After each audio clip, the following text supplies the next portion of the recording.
In December, when I went to the United States, I stopped by Seattle for a couple of hours and had time for breakfast with a friend, and she gave me a gift that she had been holding for quite some time for me, and it's a French wicker basket used for bread proofing called a Banneton.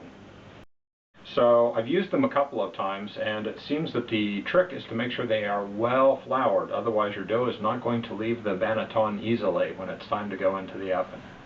You get your dough nice and shaped, lift it up, and settle it in. We need to let it rise for an hour or so until it's full and ready to go.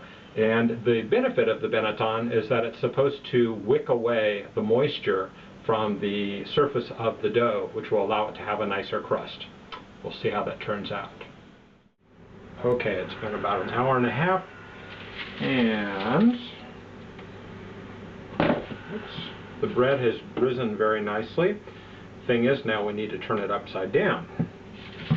See whether we can do that without making too much of a mess. One hand here, flat surface here, and there we go. Now will it come loose? Hey, not too bad.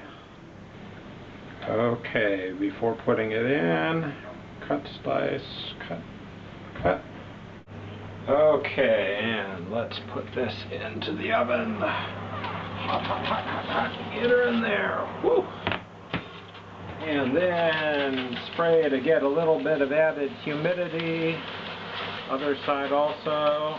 Watch the hands.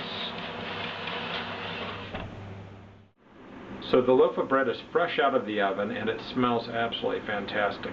If you take a look over here, you'll see that there's the really nice lines running on it, the marks made by the Banneton, and I think it gives it sort of a professional look.